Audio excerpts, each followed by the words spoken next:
से आई है और इस वक्त की एक और बड़ी जरूरी खबर भी आप तक पहुंचा दे। लोकसभा राज्यसभा की कार्यवाही लगातार हम आपके सामने रख रहे हैं। हालांकि स्थगित अभी फिलहाल दोनों सदनों को कर दिया गया है, लेकिन लोकसभा की हम बात करें तो लोकसभा स्पीकर के जरिए और पूरे सदन के जरिए गोल्डन बॉय नीरज चोपड़ा को बधाई दी गई उनकी इस कामयाबी के लिए, जीत के लिए। जेवलिन थ्रो स्टार जिस तरह से वो नजर आए, जिस तरह से उन्होंने गोल पर कब्जा किया, आज वतन वापसी यहाँ पर हो रही है और उससे पहले संसद में उन्हें बधाई दी गई, उन्हें ढेरों शुभकामनाएं दी गई। अप्रिसिएशन यहाँ पर सभी की तरफ से उन्हें यहाँ पर मिला है। हालांकि इसके बाद जोरदार हंगामा और फिर हंगामे के बाद कार्यवाही स्थगित कर दी गई। उस खबर को भी आप तक पहुंचाएंगे, लेकिन गोल्ड जीतने पर नीरज चोपड़ा को हर तरफ से बधाई दी गई और संसद में भी उन्हें ढेरों बधाइयां दी गई। क्या कुछ कहा गया, सुनिए आप भी। मुझे सदन को सूचित करते हुए प्रसन्नता हो रही है कि टोक्यो ओलंपिक में नीरज चोपड़ा ने जेवेलिन थ्रो प्रतियोगिता में भारत के लिए पहला स्वर्ण पदक जीतकर एक नया इतिहास रचा है। एथलेटिक्स में किसी भारतीय द्वारा जीता गया पहला ओलंपिक स्वर्ण पदक है। उनकी इस जीत से पूरे देश में उत्साह और उमंग का वातावरण है। The defining Tokyo moment for our nation in proper perspective. The Tokyo Games turned out to be the best Olympic moment for our nation in the last 121 years of its Olympic journey. और UNSC का यहाँ पर जिक्र कर लेते हैं। प्रधानमंत्री नरेंद्र मोदी आज इसकी अध्यक्षता करने वाले हैं। समुद्री सुरक्षा के लिहाज से क्या कुछ आज एक बड़ी तस्वीर बनने वाली है, इसके लिए स्पेशल रिपोर्ट आप गौर से देखें। आज पूरी दुनिया में बजेगा भारत का डंका। यूएनएससी की बैठक में मोदी रचेंगे नया इतिहास। यूएनएससी ओपन डिबेट की अध्यक्षता करेगा भारत।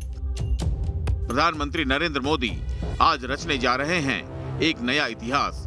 आज पहली बार उनकी अध्यक्षता में यूनाइटेड नेशन सिक्योरिटी काउंसिल की बैठक होने वाली है। इस बैठक की अध्यक्षता करने के साथ ही पीएम मोदी सिक्योरिटी काउंसिल की बैठक की अध्यक्षता करने वाले देश के पहले प्रधानमंत्री बन जाएंगे। आज यूनाइटेड नेशन सिक्योरिटी काउंसिल की बैठक में समुद्री सुरक्षा बढ़ाने के मसले पर वीडियो कॉन्फ्रेंसिंग के जरिए वर्चुअल बैठक होने वाली है।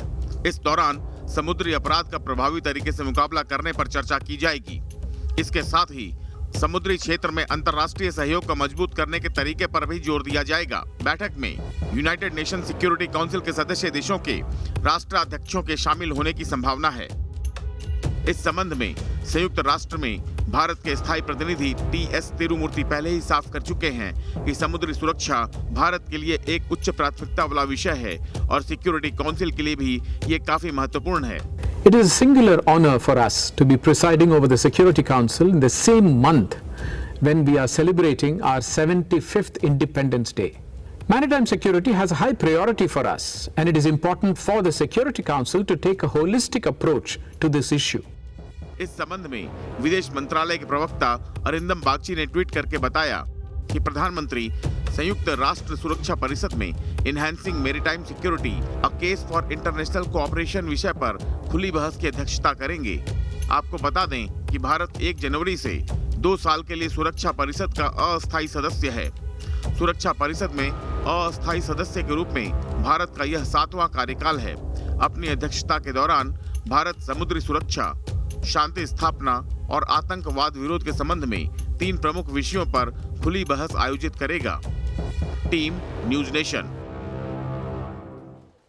चलिए अब जिक्र कर लेते हैं किसान सम्मान निधि का, जिसका बड़ा फायदा आज सीधे किसानों को मिलने वाला है। 9वीं किस्त जो है प्रधानमंत्री नरेंद्र मोदी के जरिए किस तरह से यहाँ पर दी जाने वाली है, क्या बड़ी तस्वीर आज नजर आने वाली है किसान सम्मान निधि को लेकर, देखिए आप भी।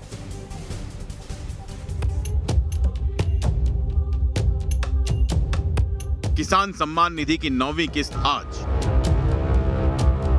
9 करोड़ 75 लाख किसानों के खाते में जाएगा पैसा। किसानों के खाते में जाएंगे 19,500 करोड़ रुपए। देश के अन्नदाताओं को आज पीएम किसान सम्मान निधि की 9वीं किस्त मिलने वाली है। प्रधानमंत्री नरेंद्र मोदी आज पीएम किसान सम्मान निधि योजना के तहत किसानों के खाते में पैसे डालने वाले हैं। देश के करीब 9 करोड़ 75 लाख किसानों के खाते में आज 19,500 करोड़ रुपए ट्रांसफर किए जाएंगे। प्रधानमंत्री नरेंद्र मोदी ने इस संबंध में खुद रविवार को एक ट्वीट करके बताया कि आज दोपहर 12:30 बजे प्रधानमंत्री किसान सम्मान निधि की अगली किस्त जारी की जाएगी। पीएम ने अपने ट्वीट में लिखा कि देश के परिश्रमी किसानों के जीवन को अधिक से अधिक आसान बनाने के लिए हमारी सरकार निरंतर कार्य कर रही है। इसी कड़ी में मुझे कल दोपहर 12:30 बजे पीएम किसान सम्मान निधि की अगली किस्त जारी करने का सौभाग्य प्राप्त होगा। देश के अन्नदाता किसानों की दशा सुधारने और उनकी आर्थिक मदद करने के लिए प्रधानमंत्री किसान सम्मान निधि योजना शुरू की गई है। इसके तहत किसानों को सरकार हर साल 6,000 रुपए देती है। ये राशि सीधे किसानों के खाते में ट्रांसफर होती है। साल में 3 बार 2,000 रुपए की राशि दी जाती है। अभी तक प्रधानमंत्री किसान सम्मान निधि की 8 किस्त जारी हो चुकी है, जिसके तहत किसानों को 1,38,000 करोड़ रुपए दिए जा चुके हैं। आज दोपहर प्रधानमंत्री किसान सम्मान निधि योजना की 9वीं किस्त जारी करने के साथ ही पीएम मोदी इस योजना का फायदा पाने वाले कुछ किसानों से बातचीत भी करेंगे। इस दौरान उनके साथ केंद्रीय कृषि मंत्री नरेंद्र सिंह तोमर भी मौजूद रहेंगे। Team news nation.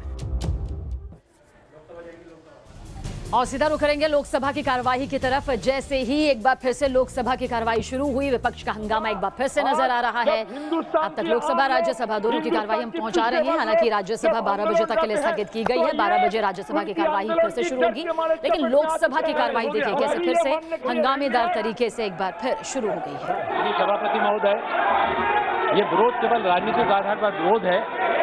इनके जो शासित राज्य हैं, उन राज्यों के मुख्यमंत्रियों के द्वारा भी लगातार इसको बिल्कुल लाए जाने की मांग की जा रही है। मैं अनुरोध करता हूं कि इसको प्रश्न यह है कि विधेयक को प्रस्तावित करने की अनुमति प्रदान की जाए। जो सदस्य इसके पक्ष में वो हाँ कहें, जो सदस्य इसके विरोध में वो ना कहें। मेरे विचार में निर्णय हाँ वालों के पक्ष में हुआ, हाँ वालों के पक्ष में हुआ। माननीय मंत्री जी विधेयक को प्रस्तावित करें। सभापति जी, मैं बिल्कुल प्रस्तुत करता हूँ। सभा की कार्यवाही 12:30 तक के लिए स्थगित की जाती है।